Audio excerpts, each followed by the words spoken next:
चलो एक एक टॉपिक बताइए, क्या क्या पढ़ा था हमने।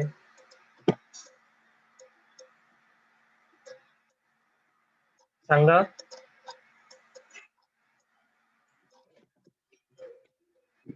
न्यूटन्स लॉज ऑफ मोशन में हमने क्या क्या पढ़ा है? सिंपल सवाल है।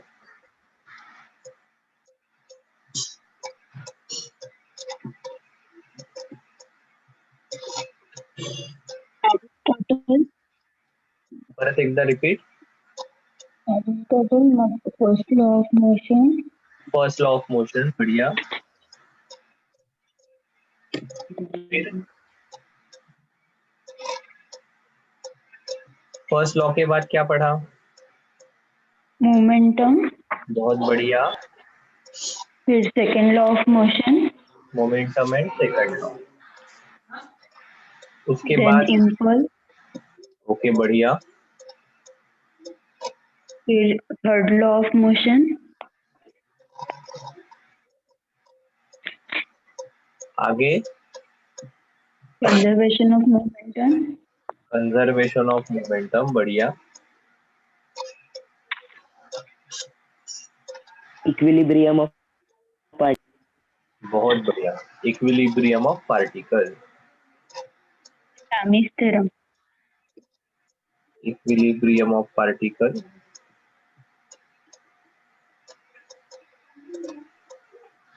लामीस theorem. Lami's theorem.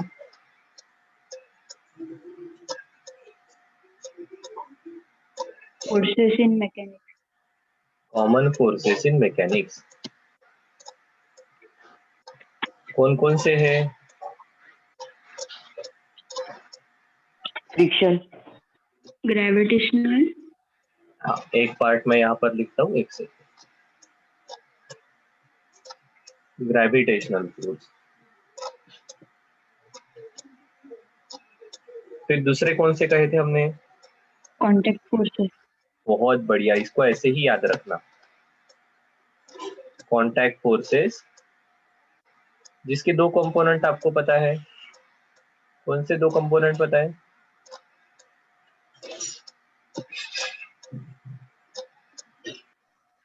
Parallel to surface, जिसको हमने क्या नाम दिया है? Friction between surface. Parallel to surface जो होता है, इट इज फ्रिक्शनल फोर्स। और दूसरा कौन सा है हमारा? Perpendicular to surface. Normal to surface. Normal to surface. Perpendicular to surface, उसको कहा है नॉर्मल रिएक्शन। तो देखो, दो सरफेस के बीच में कांटेक्ट है, तो ये पिक्चर में आने ही वाले हैं। उसके आगे कुछ पढ़ा?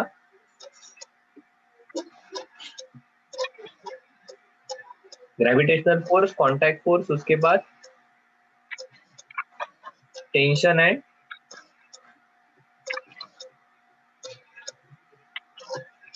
Spring force. और उसके बाद हम गए थे, तीन कंडीशन देखी थी हमने पुली के बारे में।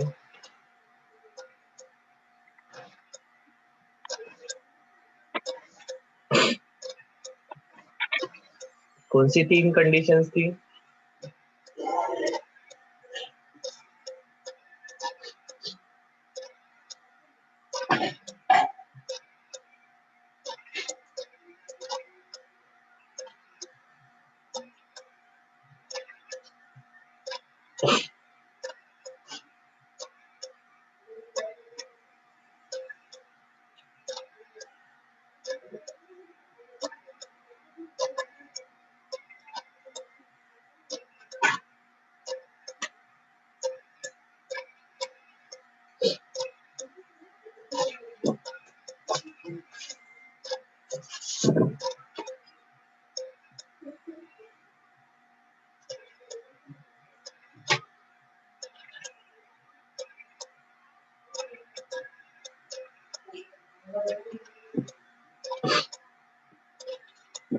ठीक है, यहाँ पर हमारी पुली फिक्स थी।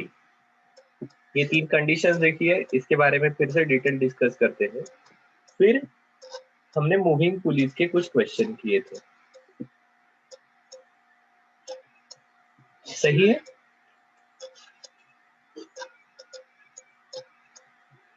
इस प्रकार से अगर हमारी सिस्टम थी,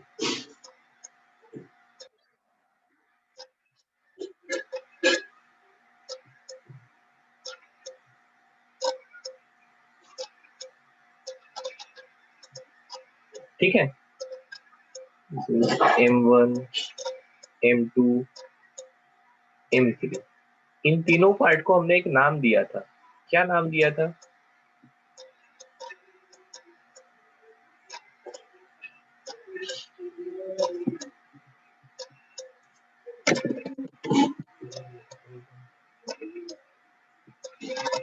इनको नाम दिया था कंस्ट्रेंट मोशन। क्या कंस्ट्रेंट थे हमारे? तो हम नोट डाउन कर लेते हैं constraint. String and pulley. String में कौन से कंस्ट्रेंट यूज करते थे हम?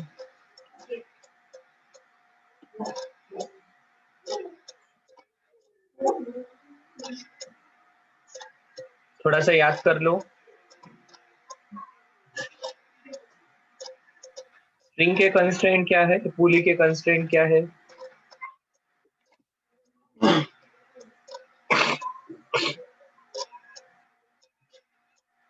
याद कर लो पूरा। तो देखो, एक बार हम इस पूरे पार्ट को रिवाइज करने वाले हैं। क्या पढ़ा है और उसके अंदर का कंटेंट एक एक करके रिवाइज करते हैं, सो दैट हमें सब चीजें रिकॉल हो जाएगी। We started with first law. कौन बताएगा क्या कहता है first law? An object continues to remain at rest or in a state of uniform motion along a straight line path unless or until an external unbalanced force acts on it. बिल्कुल सही है। ठीक है, ये first law का statement है। इसने हमें किसके बारे में बताया? इनर्शिया। इनर्शिया मतलब क्या? तो टेंडेंसी टू मेंटेन स्टेट।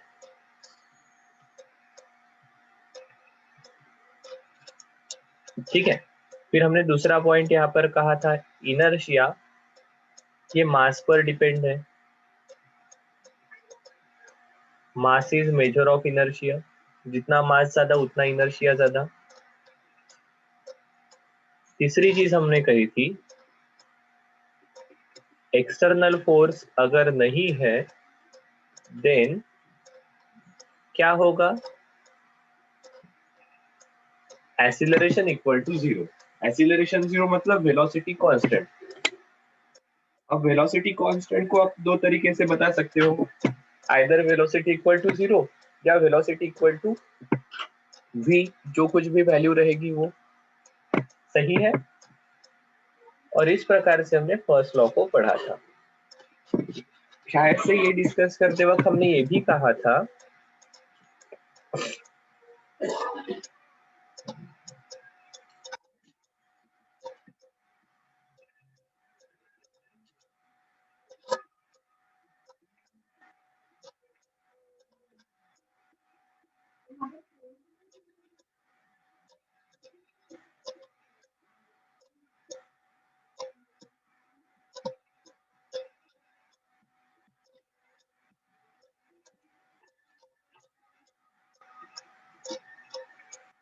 क्या कंडीशन है हमारी? Forces required to overcome opposing forces and not to maintain motion. Motion के लिए फोर्स चाहिए क्या? तो ऐसा कंपलसरी नहीं है। ये सब डिस्कशन हमने कब किया था?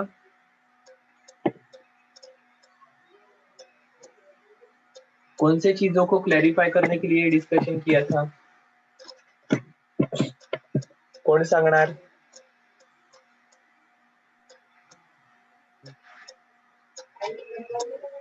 आयुषी, आवाज नाही आला, तू अनम्यूट केलं होतं एवढंच मला कळलं.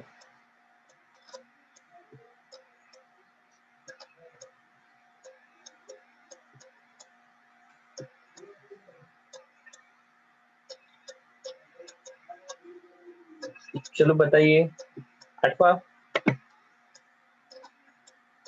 किसने कहा था ऐसा कि मोशन के लिए फोर्स चाहिए?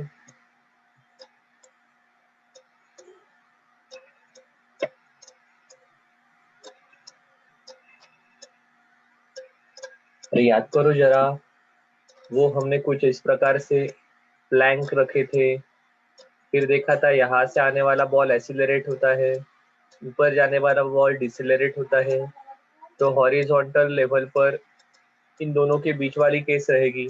और फिर हमने ये फर्स्ट लॉ के ऊपर आए थे। एरिस्टोटल ने कहा था कि एरिस्टोटल। हाँ, एरिस्टोटल की ये फैलेसी थी, उसको ये हमारे अर्थ पर ये डेसिपेटिव फोर्स है। कौन कौन से डेसिपेटिव फोर्सेस है? फ्रिक्शन, विस्कस फोर्स, ठीक है।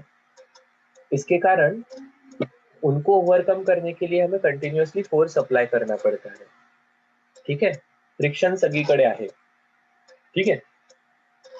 फ्लूइड्स है, एटमॉस्फेयर है, एयर रहेगी, वाटर है, तो ऐसे सभी केसेस में अपोजिंग फोर्स रहेगा। तो इन सबको ओवरकम करने के लिए हमें हमेशा फोर्स अप्लाई करना पड़ता है, अदरवाइज हमारी मोशन रुक जाएगी। ये हमारा ऑब्जर्वेशन है, सेम एरिस्टोटल का भी था। इसलिए एरिस्टोटल ने कहा कि देखो, मैंने जो ऑब्जर्व किया उसके भरोसे मोशन के लिए फोर्स चाहिए। बट फिर ये गैलीलियो ने जो एक्सपेरिमेंट किए उसके थ्रू से रियलाइज हुआ कि अगर मैंने फ्रिक्शनलेस प्लेन लिया तो इस प्रकार से मोशन के लिए फोर्स चाहिए, ये कहना थोड़ा सा गलत होगा, क्योंकि ऑब्जेक्ट की तो टेंडेंसी होती है उसकी स्टेट मेंटेन करने की। एक्चुअली स्टेट चेंज करने के लिए आपको फोर्स लगाना पड़ता है, ठीक है। और फिर हमने ये कंडीशन बताई कि देखो, ऐसा नहीं है कि मोशन के लिए फोर्स चाहिए। एक्चुअली ऑब्जेक्ट की टेंडेंसी रहती है उसकी मोशन कंटिन्यू रखने की, but there are some opposing forces present in our surrounding, friction force, viscous force. तो इन फोर्सेस को अगर आप ओवरकम करोगे, इनको नलीफाई करोगे, तो ऑब्जेक्ट की स्टेट ऑफ मोशन कभी चेंज नहीं होगी। ऑब्जेक्ट की स्टेट ऑफ मोशन कभी चेंज नहीं होगी। एंड फिर गैलीलियो ने जो स्टडी किया उसके बाद न्यूटन ने अपना फर्स्ट लॉ ऑफ मोशन दिया। क्या याद आ रहा है क्या? Yes sir. हाँ सर। ठीक है। Yes sir. हाँ, तो देखो ये this is called as revision. अब तक हमने ये डिटेल में पढ़ा था, बट इस प्रकार से धीरे धीरे आपको चीजें रिवाइज करनी पड़ेगी। फिर हमने ये देखा था कि ओनली स्पीड, जैसे वो ऑक्सीजन का मॉलिक्यूल, रोड रोलर, बुलेट और साइकिल से आने वाला आपका फ्रेंड, कि सिर्फ मास या velocity is not enough to understand the quality and quantity of motion. So इसलिए न्यूटन ने इंट्रोड्यूस की property momentum, which is mass into velocity. अब velocity वेक्टर है, मास स्केलर है, so this is scalar multiplied by vector, it will be a vector जिसकी direction रहेगी velocity की direction, unit रहेगा मास का केजी, वेलोसिटी का मीटर पर सेकंड, ठीक है। और फिर यहाँ पर ही न्यूटन ने आगे जाकर कहा ये जो आप फोर्स अप्लाई करोगे, this force rate of change of momentum is depends on force. F is directly proportional to delta P by delta T. इसे ही हमने लिखा था फिर mass into final velocity minus mass into initial velocity upon time. General cases में मास during motion change नहीं होने वाला है, so मास कॉमन निकाल लिया, तो this is v minus u by t, so this is m into a. अब ये कांस्टेंट ऑफ प्रोपोर्शनलिटी यहाँ पर पुट करेंगे तो F equal to k delta p by delta t, या k m v minus m u upon t, या k into M A. फिर ध्यान में आया कि इस के की वैल्यू 1 है, सो हमने कहा force equal to mass into acceleration, या force equal to rate of change of momentum.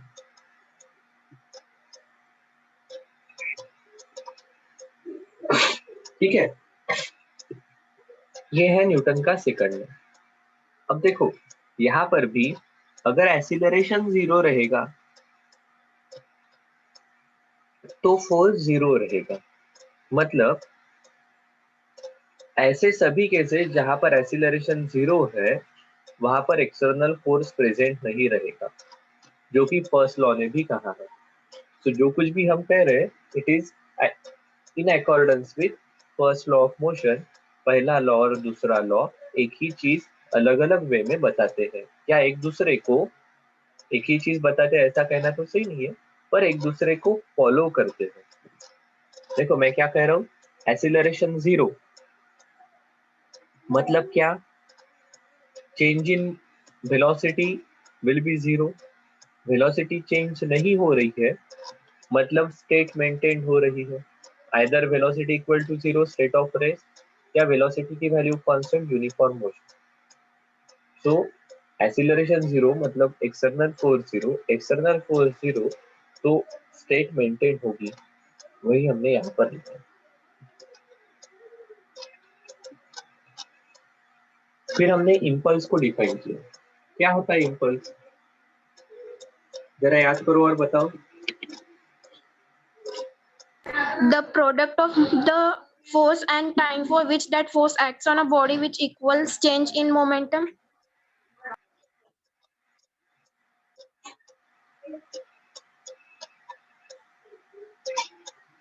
क्यों जरूरत पड़ी हमें इम्पल्स को डिफाइन करने की?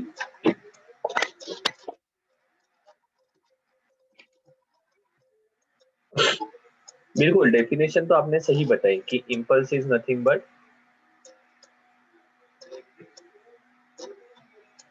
force into time duration for which it is acting. This is actually equal to change in momentum.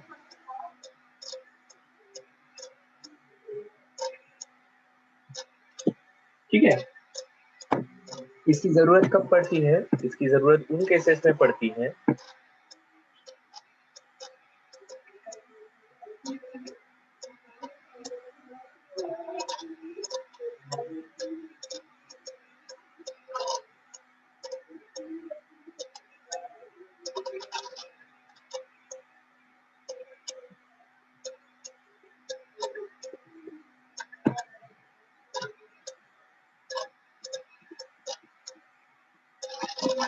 when very large force acts for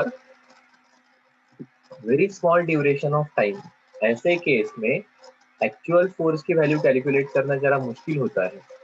ठीक है, ऐसे सभी केसेस में हम इम्पल्स को कंसीडर करते हैं। ठीक है, फिर गए थे हम थर्ड लॉ पर। अब मुझे to every action there is equal and opposite reaction, इस प्रकार से आंसर एक्सपेक्ट नहीं है। फिर कौन सी चीजें हैं जो थर्ड लॉ में हमने याद रखनी चाहिए, बताइए जल्दी।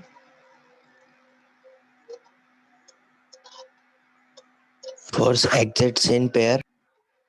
फोर्सेस एग्जिस्ट इन पेयर, बहुत बढ़िया। दूसरा, Force acts simultaneously. Action force and reaction force बहुत बढ़िया। Action force, and reaction force acts on different bodies. Okay बहुत बढ़िया। Force acts simultaneously. बिल्कुल बिल्कुल, दोनों पॉइंट लिखता हूँ मैं। Action force and reaction force, काम कम कर दिया मैंने। There is no cause effect relation between action and reaction.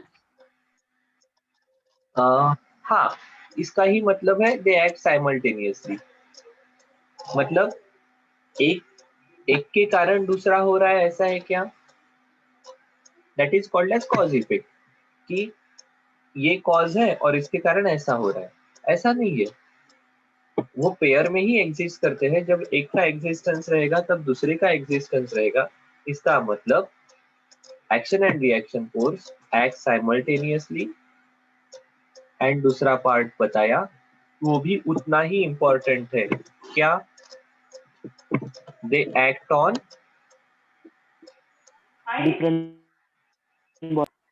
Different bodies.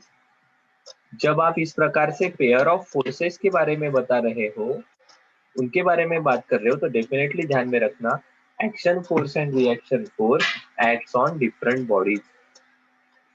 Same body पर एक्शन रिएक्शन कभी नहीं लगेंगे, ठीक है, ये डिफरेंट बॉडीज पर लगेंगे। सो ये 3 पॉइंट हमें याद रखने पड़ेंगे हमेशा। जब कभी भी एक फोर्स हमें प्रॉब्लम में दिख रहा है तो उसकी पेयर वाला दूसरा फोर्स कितना है वो हमें पता चलना पड़ेगा। और एक चीज जो आपके डेफिनेशन में या स्टेटमेंट में है ही, वो क्या है? वो कंडीशन है इनका मैग्नीट्यूड कैसा रहने वाला है? इक्वल। इक्वल। और डायरेक्शन Opposite. अपोजिट। ठीक है। इतना थर्ड लॉ कहने के बाद अपने मन में आना चाहिए। फिर यहां से हम आगे गए थे कंजर्वेशन ऑफ मोमेंटम। क्या कहता है ये principal?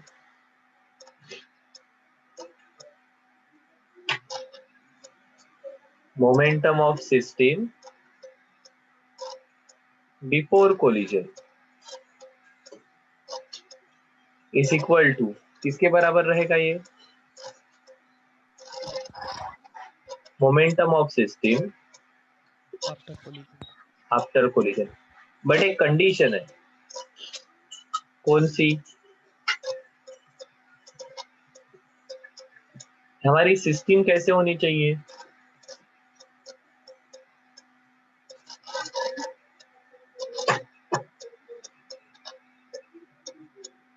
This is for isolated system. Isolated मतलब क्या?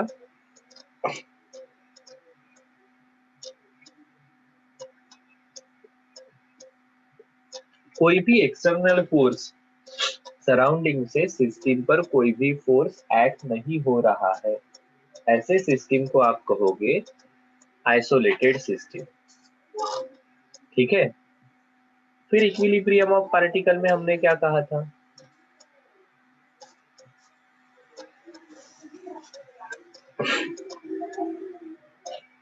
If particle is in equilibrium तो क्या होगा? पार्टिकल अगर इक्विलिब्रियम में है तो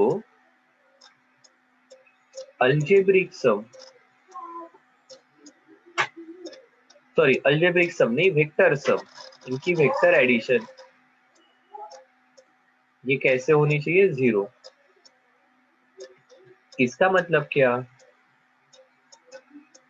सो एक्स डायरेक्शन के सभी फोर्सेस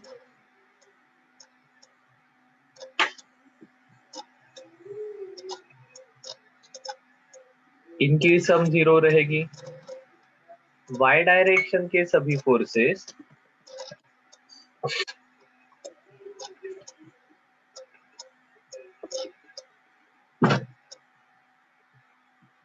ये 0 रहेंगी।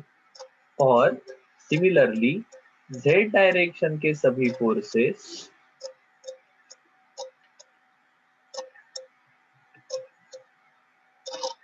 इनकी सम भी 0 रहेगी। कब? जब पार्टिकल इक्विलिब्रियम में है तो। ध्यान में रखो, here we are talking about particle, क्योंकि न्यूटन के सभी लॉज पार्टिकल के लिए एप्लीकेबल है। हम नेक्स्ट चैप्टर में बॉडी या सिस्टम ऑफ पार्टिकल ये इक्विलिब्रियम में कैसे रहेंगी, उसके लिए क्या कंडीशन है वो सेपरेटली पढ़ेंगे।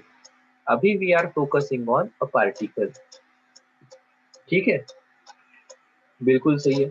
अब यहाँ पर ही इक्विलिब्रियम ऑफ सिस्टम में ही लैमिस फोर्स आ गया। क्या कहता है ये? अगर एखादे पार्टिकल पर एखादा पार्टिकल इक्विलिब्रियम में है और उसके ऊपर 3 फोर्सेस एक्ट हो रहे हैं, सही है, तो आप कह सकते हो if this is F1, this is F2, this is F3, this angle is alpha, this angle is beta and this angle is gamma. तो क्या लिखा था हमने? F1 upon sine alpha plus F2 upon sine beta plus F3 upon sine gamma equal to 0। इन forces की sum 0 आएगी। ठीक है, सॉरी हाँ, एक जीरो इक्विलिब्रियम में आएगी सब। लैमिस थ्योरम कहता है these are all equal. F1 upon sine alpha equal to F2 upon sine beta equal to F3 upon sine gamma. अब देखो F3 उसके अपोजिट वाला एंगल, F1 उसके अपोजिट वाला एंगल, F2 उसके अपोजिट वाला angle. This is nothing but हमारे equilibrium system है ना, कुछ भी अलग नहीं है यहाँ पर। फिर हम आगे गए कॉमन फोर्सेस इन मैकेनिक्स में। सो हमें पता है कोई भी एक ऑब्जेक्ट है जो अर्थ के ऊपर है तो उसके ऊपर ग्रेविटेशनल फोर्स तो जरूर एक्ट होगा, जिसको हम वेट कहते हैं। एंड अगर उस ऑब्जेक्ट की हाइट अर्थ के ऊपर जो कुछ भी है, that height is very very small compare to radius of earth which is 6400 kilometre. इसके कंपैरेटिवली ऑब्जेक्ट की अर्थ के ऊपर की हाइट ये छोटी है, 5 metre, 10 metre, 50 metre, 100 metre, 150 metre, even to some extent 1 kilometre, 2 kilometre, 10 kilometre तक। इवन 10 किलोमीटर भी लिए तो it is 640 times smaller compare to radius of earth. अगर ऐसी एज की कंडीशन है तो हम जी को कांस्टेंट लेते हैं, ठीक है। और फिर ग्रेविटेशनल फोर्स रहेगा n इंटू जी, जिसको हम वेट कहते हैं। ये सभी बॉडीज पर which are close to earth, इनके ऊपर एक्ट होगा। If there is different planet तो वहां पर उसकी एक्सीलरेशन ड्यू टू ग्रेविटी आ जाएगी। फिर कांटेक्ट फोर्सेस पर आए। Parallel to surface frictional force कहा। फ्रिक्शन के आपने दो टाइप बताए। पहले तो फ्रिक्शनल फोर्स के बारे में लिख लेते हैं। ये फ्रिक्शनल फोर्स की वैल्यू क्या रहेगी? This will be less than और equal to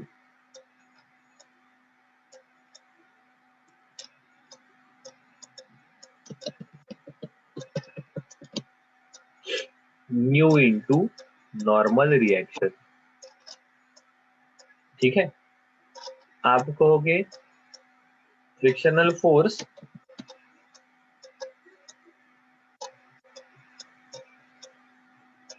will be equal to applied force.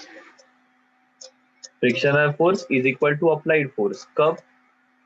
When applied force is less than mu into n.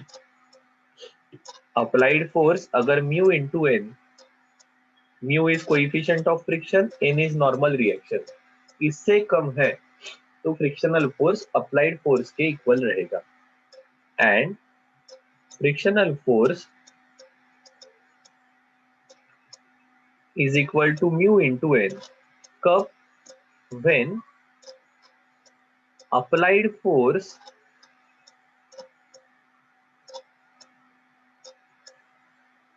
is greater than mu into n. अगर applied force ज्यादा है mu into n से तो frictional force mu into n तक रहेगा। अगर applied force mu into n से कम रहेगा तो फ्रिक्शनल फोर्स अप्लाइड फोर्स इतना रहेगा, ठीक है। फिर आपको पता है यहाँ पर स्टैटिक फ्रिक्शन है,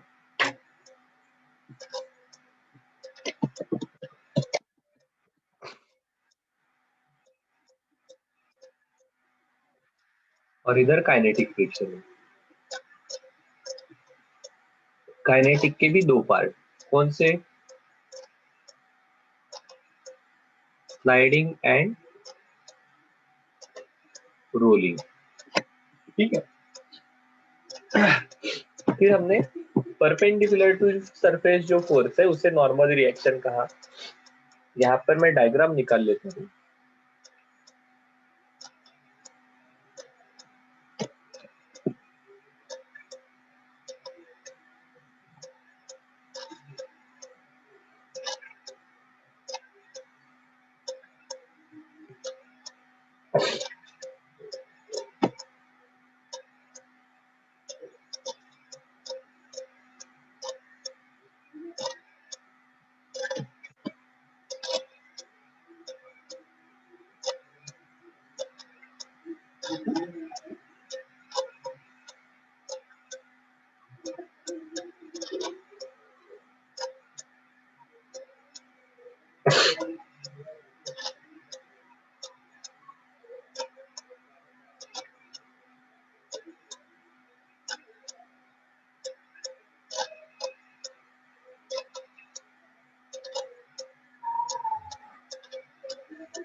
एक minute.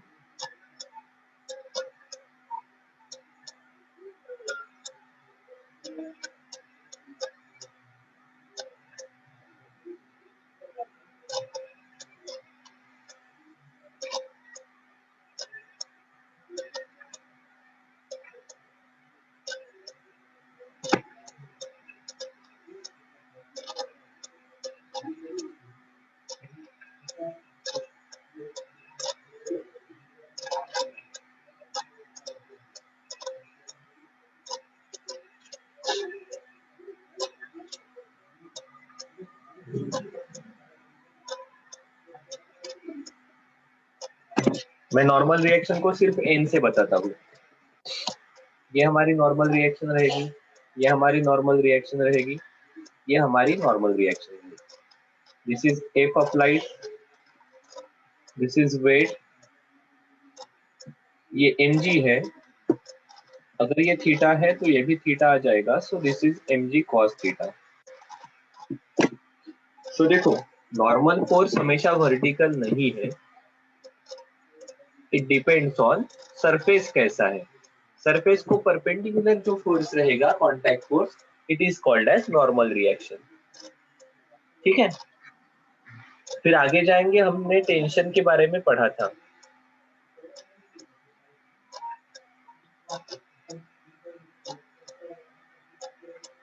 Restoring force in string. ठीक है,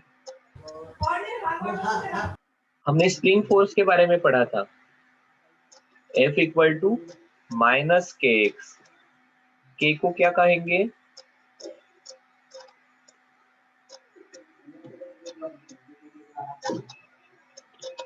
स्प्रिंग कांस्टेंट, एंड x क्या है, डिस्प्लेसमेंट।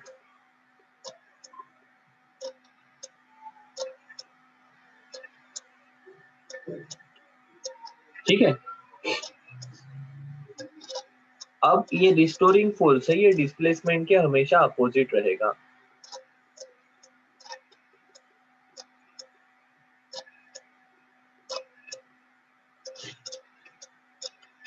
ठीक है, दिस इज स्प्रिंग फोर्स।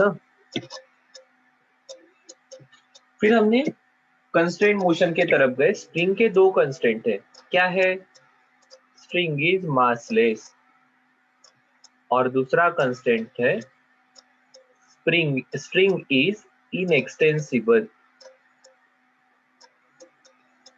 उसकी लेंथ चेंज नहीं होगी।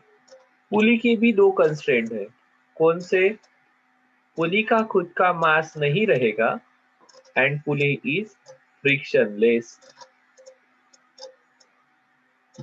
मतलब पुली को घुमाने के लिए उसका मास नहीं है तो कोई ज्यादा फोर्स नहीं लगने वाला है, फोर्स ही नहीं लगेगा, फ्रिक्शन के कारण कोई फोर्स वहां पर इन्वॉल्व नहीं है। स्ट्रिंग का मास नहीं है, उसके कारण स्ट्रिंग को ऊपर नीचे करने के लिए कुछ फोर्स नहीं लगेगा, उसकी लेंथ चेंज नहीं होगी। ठीक है, फिर हमने इन तीनों केसेस में रिलेशंस निकाले थे, टेंशन का एंड एक्सीलरेशन का, याद है। एक्सीलरेशन के लिए हमने लिखा था यहाँ पर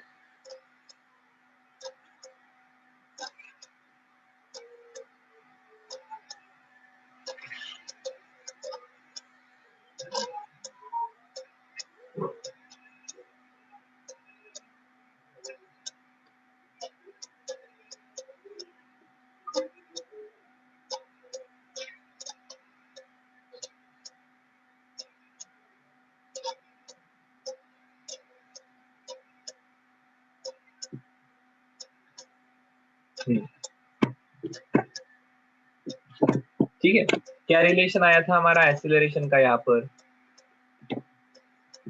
एक्सीलरेशन का रिलेशन आया था, हमने कहा था m1 ज्यादा है, m2 कम है, so net accelerating mass m1 minus m2 into g upon m1 plus m2। यहां पर आया था हमारा m1 into g upon m1 plus m2, और यहां पर क्या रिलेशन आया था, यहाँ पर आया था एक्सीलरेशन इक्वल टू m1 ज्यादा है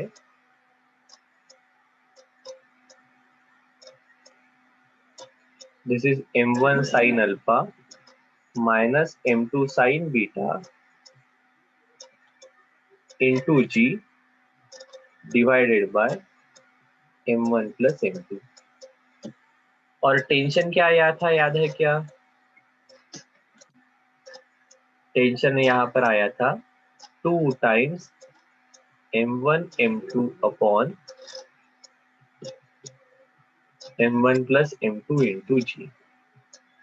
ठीक है, यहाँ पर क्या आया था टेंशन?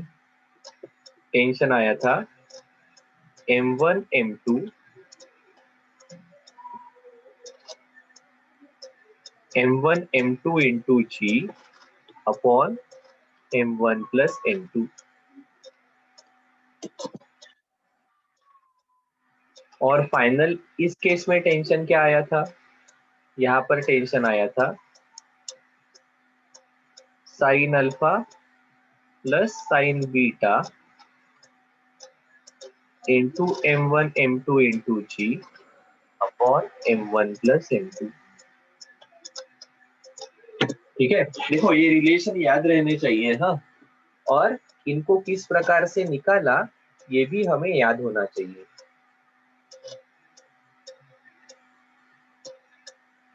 और फिर मूविंग पुली के केस में हमने कहा था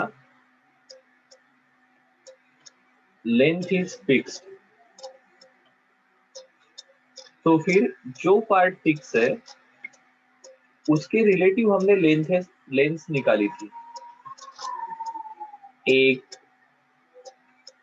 2, 3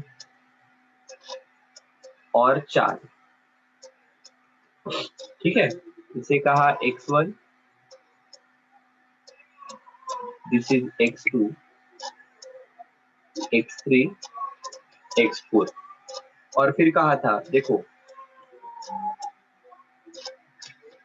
ये जो मेरा स्ट्रिंग है इसकी लेंथ चेंज नहीं होने वाली है, सो x1 plus x2 will be fixed.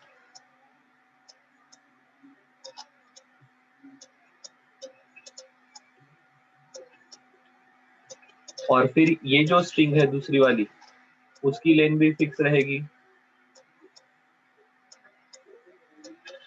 अब ये लेंथ कितनी रहने वाली है? x4 minus x2।